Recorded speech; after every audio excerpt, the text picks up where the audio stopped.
হাই student, আজি মই তোমালোকক এটা বিশেষ ইম্পৰ্টেণ্ট টপিক আলোচনা কৰিব আৰম্ভ কৰিছোঁ। টপিকটো হৈছে বাস্তৱ সংখ্যা।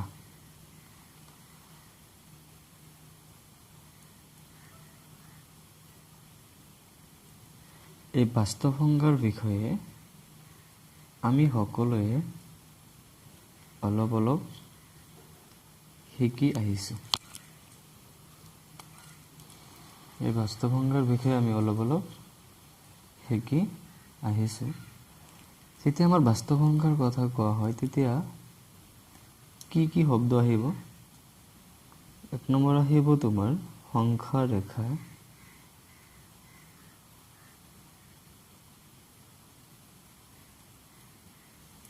দুই নম্বৰ আহিব তোমাৰ কি পৰিমেয়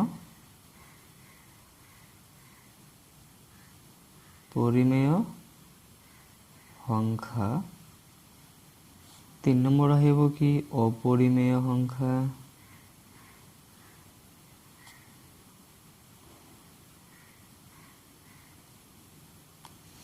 ইত্যাদি। এইবোৰ সংখ্যাবিলাক এই বাস্তৱ সংখ্যাৰ ভিতৰত সন্নিৱিষ্ট হৈ আছে। যি নহওক, যেতিয়া আমাৰ কোৱা হ'ব যে বাস্তৱ সংখ্যা কাক বোলে বা বাস্তৱ সংখ্যা কোনবোৰ, তেতিয়া আমাৰ মাইণ্ডত কি মনত কৰিব লাগিব? তেতিয়া আমাৰ মনত কৰাৰ খুব দৰকাৰ হ'ব সংখ্যা ৰেখা। এতিয়া আমাৰ প্ৰশ্ন হ'ব সংখ্যা ৰেখা কি? সংখ্যা ৰেখা মানেনো কি? আমি নিশ্চয় জানো এটা সংখ্যাত এটা ৰেখাত যেতিয়া সংখ্যাবোৰ স্থাপন কৰা হয় তেতিয়া সেই ৰেখা আৰু সংখ্যাসহ কি বুলি কোৱা হয়? সংখ্যা ৰেখা বুলি কোৱা হয়।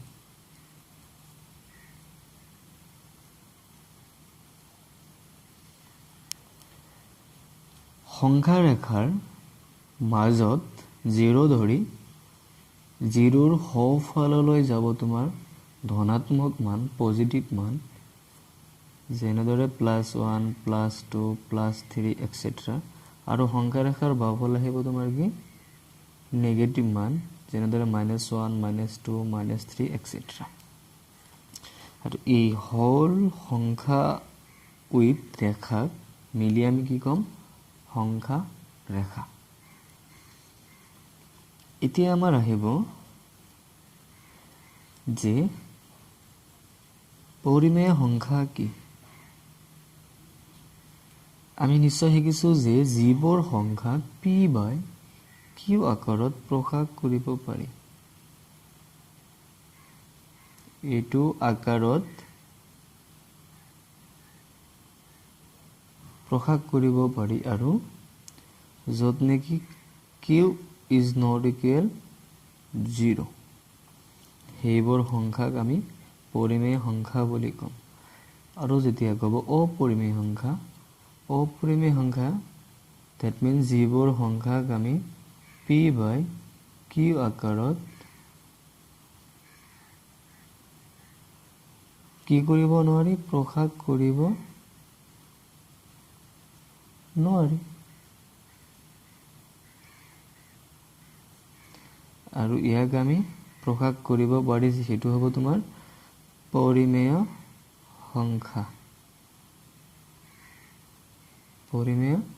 আৰু অপৰিমেয় সংখ্যা। যি নহওক,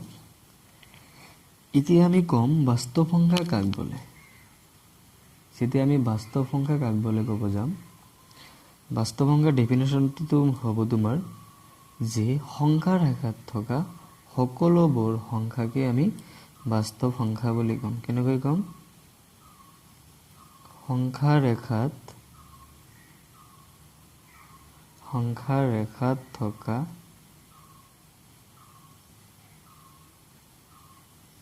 সকলো সংখ্যাক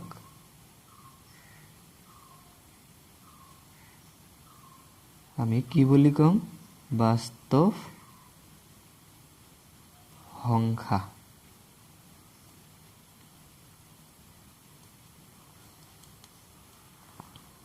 সংখ্যা বলে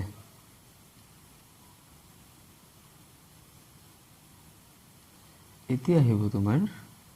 যেতিয়া বাস্তৱ সংখ্যাৰ ডেফিনেশ্যনটো আমি জানিলো যে সংখ্যাৰ আকাৰত থকা সকলোবোৰ সংখ্যাক বাস্তৱ সংখ্যা বলে এতিয়া আমাৰ কোশ্চেন হ'ব যে বাস্তৱ সংখ্যাৰ ভিতৰত পৰিমেয় সংখ্যা থাকে নে নাই এতিয়া আমি কম পৰিমেয় সংখ্যাবোৰ কেনেকৈ নিৰ্ধাৰণ কৰিম আমি হে মুখস্থ কৰিছো যে p/q আকাৰত থকা সংখ্যাবোৰক পৰিমেয় সংখ্যা বলে য'ত নেকি q is not equal 0 এতিয়া যদি আমি পৰিমেয় সংখ্যাৰ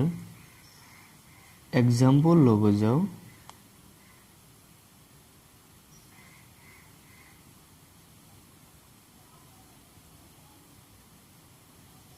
পৰিমেয় সংখ্যা যদি আমি এক্সাম্পল লওঁ 1 এটা পৰিমেয় সংখ্যা হ'ব 2 এটা হ'ব 4 এটা পৰিমেয় সংখ্যা হ'ব -3 এটা পৰিমেয় সংখ্যা হ'ব 4/5 এটা পৰিমেয় সংখ্যা হ'ব নিশ্চয় হ'ব এতিয়া যেতিয়া আমি এনে দৰে আহি যাম 2/0 এটা পৰিমেয় সংখ্যা হ'বনে 0/4 এটা পৰিমেয় সংখ্যা হ'বনে তেতিয়া আমি কনফিউজ হৈ যাওঁ যে এটো পৰিমেয় সংখ্যা হ'ব নে নহ'ব এতিয়া আমি কি শিকিছিলো পৰিমেয় সংখ্যা কাক বলে যে যিবোৰ সংখ্যা p/q আকাৰত প্ৰকাশ কৰিব পাৰি সেইবোৰ সংখ্যা পৰিমেয় সংখ্যা বলে য'ত q is not equal 0 এটো আমাৰ লিখিত কথা মুখস্থ কৰিব লাগে আমি মুখস্থ নকৰো এটা এক্সাম্পল সহায়ত পৰিমেয় আৰু অপৰিমেয় সংখ্যা কেনেকৈ নিৰ্ধাৰণ কৰিব পাৰি নিৰ্ণয় কৰিব পাৰি আমি বুজি লম সো তোমালোকে এক্সাম্পলটো অতি মনোযোগৰে শুনিবা এক্সাম্পলটো লোৱা তোমালোকে নম্বৰ 1 গছ নম্বৰ 2 ধৰা মানুহ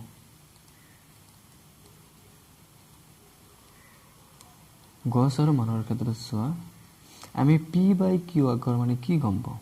প্ৰথম কথা ভগ্নাংশ বলিলে আমি কি বুজো ভগ্নাংশত কি থাকে লব আৰু হৰ থাকে তো য'ত নেকি লব হ'ব p হৰ হ'ব q এইটোৱে এতিয়া আমি গছৰ ক্ষেত্ৰত এক্সাম্পল লম গছ এটা মাটিত থিয় হৈ থাকিবলৈ হলে গছৰ কি দৰকাৰ শিপাৰ দৰকাৰ আমাৰ গছৰ থিয় হোৱা থকাৰ কাৰণে শিপাৰ দৰকাৰ কিন্তু গছটো থিয় হৈ থকাৰ কাৰণে ইমান তাৰ ডাল পাতৰ ইমান দৰকাৰ নাই ডাল পাত ইমান দৰকাৰ নাই বেছি দৰকাৰ শিপা যদি কও আমি গছৰ শিপা যদি 0 হয় মানে 0 না একেবাৰে শিপা নাই এটাও শিপা নাই তেনেহলে গছটো থিয় হৈ থাকিব পাৰে নে নোৱাৰে দ্যাট মিন্স আমি যদি গছৰ ক্ষেত্ৰত শিপাটো কিউ বুলি ধৰো আৰু ওপৰৰ ডালপাত বিলাক যদি আমি পি বুলি ধৰো আৰু শিপাটো যদি আমি কিউ বুলি ধৰো তেন্তে আমি কি কম যে গছৰ যদি শিপা না থাকে দ্যাট মিন্স কিউ যদি না থাকে 0 বুলি ধৰো আমি কিউটো তেতিয়া গছটো থিয় হৈ থাকিব পাৰিবনে নোৱাৰিব কিয় গছটোৰ শিপা নাই দ্যাট মিন্স কিউ 0 ই যেতিয়া থিয় হৈ থাকিব নোৱাৰে দ্যাট মিন্স আমি গছটো যদি থিয় হৈ থাকিব পাৰে তেতিয়া কম এটো পৰিমেয় আৰু যদি থিয় হৈ থাকিব নোৱাৰে তেতিয়া কম এটো অপৰিমেয় থিয় হৈ থাকিব পাৰিবনে নোৱাৰে তেনেহলে অপৰিমেয় হ'ব থিয় হৈ থকাৰ কাৰণে তাৰ কি লাগিব কিউ কেতিয়াও 0 হ'ব নোৱাৰে 0.1 0.2 মানে 0তকৈ কিউটো ডাঙৰ হ'ব লাগিব এতিয়া গছটো থিয় হৈ থকাৰ কাৰণে যদি তাৰ ডাল পাত 0 হয় that means p2 যেটো যদি 0 হয় তেতিয়া নিশ্চয় থিয় হৈ থাকিব পাৰিব ইয়াৰ পৰা আমি কি গম পালো p তোমাৰ 0 যিকোনো হ'ব পাৰে কিউ 0 হ'ব নোৱাৰে তনলে গছটো থিয় হৈ থকাৰ কাৰণে ডাল পাত থাকক বা নাথাকক যদি তাৰ অলপ হলো হিপা থাকে তেন্তে গছটো থিয় হৈ থাকিব পাৰিব that means p by q আকাৰ হ'ব আৰু ই এটা পৰিমেয় সংখ্যা হ'ব যত নেকি q is not equal 0 p2 তোমাৰ 0 যিকোনো হ'ব পাৰে সেম মানুহৰ ক্ষেত্ৰত আহা যদি মানুহৰ ভৰি নাথাকে ঠেং নাথাকে তেন্তে কিন্তু মানুহ থিয় হৈ থাকিব নোৱাৰে সে ওপৰত হাত থাকক চাহে নাথাকক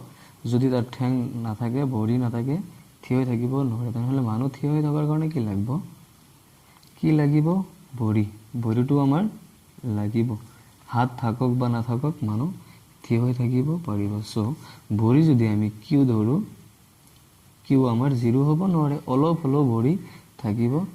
লাগিব গতিকে p তোমাৰ 0 হ'ব পাৰে কাৰণ তোমাৰ হাত থাকক বা নাথাকক তোমাৰ ভৰি আছে that means তুমি থিয় হৈ থাকিব পাৰা বা পাৰিবা that means p by q হ'ব q to যত 0 হ'ব নোৱাৰে p to তোমাৰ 0 1 2 যিকোনো হ'ব পাৰে that means এটো এটা পৰিমেয় সংখ্যা হ'ব এটো এটা পৰিমেয় সংখ্যা হ'ব আমি এই দুটা एग्जांपलৰ পৰা কি শিকিলো যে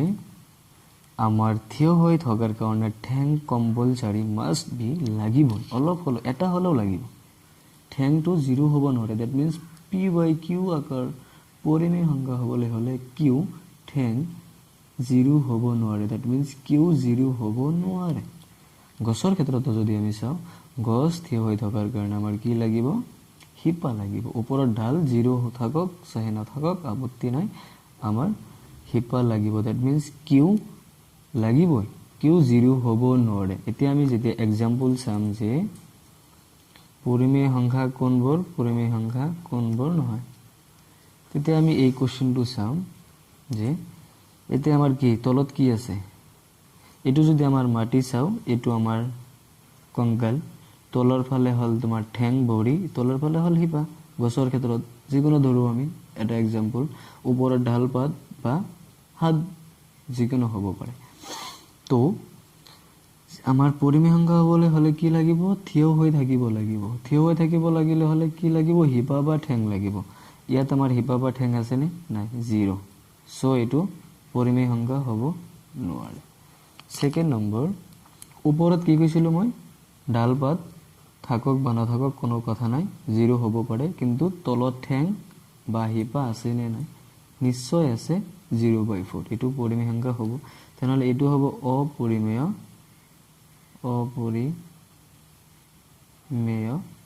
আৰু এটো হ'ব পৰিমেয়